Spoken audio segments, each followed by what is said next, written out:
folks, it's Lilia back here, and I'm with you today with a little video on human psychology. If you're planning on taking a Cambridge exam, this would also have to be of value to you because it allows you to actually improve on the way you interact with other people in a way that is genuine and authentic. If I were just to give one tip on how to become an excellent communicator in no time, it would go like this: validate the other person's perspective. What I'm not asking you to do is take their perspective, which is a different thing, and that is actually an unhealthy thing to do, an unhealthy way to lead a conversation. What we do tend to do is paint our subjective perspective with the colours of objectivity, and that's where we very often come in collision with the conflict. Study this situation.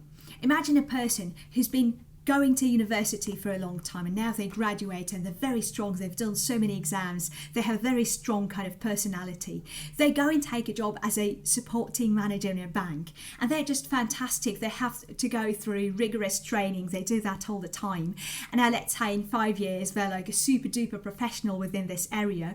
And what happens is a novice consultant comes into the office and they want to learn how to provide services on the bank's part, and what that novice is doing is for 2 weeks they study the basics, the nuts and bolts of the job, and what they have to do in a fortnight is basically do an exam with that first person who is super duper examiner. By the time the examiner has worked in that bank for about 5 years now, they're a super duper masterful communicator and they know very well how to address every client's need and reservation.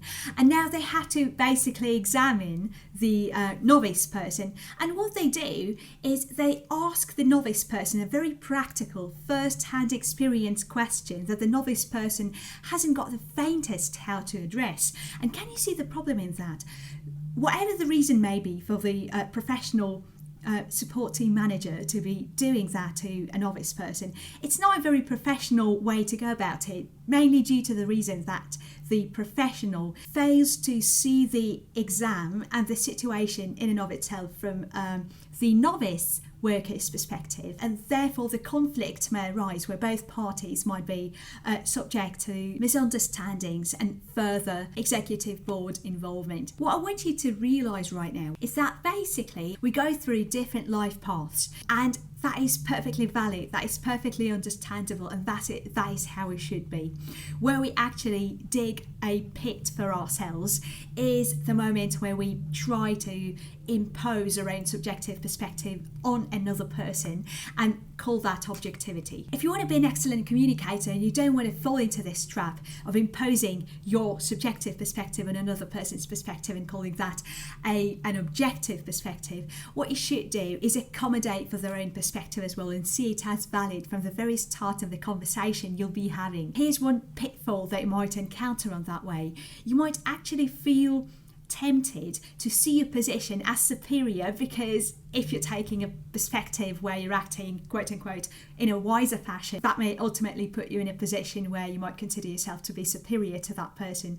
Try not doing that. Yes, we do hold different perspectives, and yes, our values reflect quite a lot about our life experiences, and we do tend to have different values that vary quite a bit on the spectrum of, let's say, less conscious values and more conscious values. So that needs to be taken into consideration. But as you're growing, as you're moving on along this path of consciousness, one thing you will discover is that the more you grow towards this end of the spectrum, the less you want to dismiss another person's perspective as unvalid.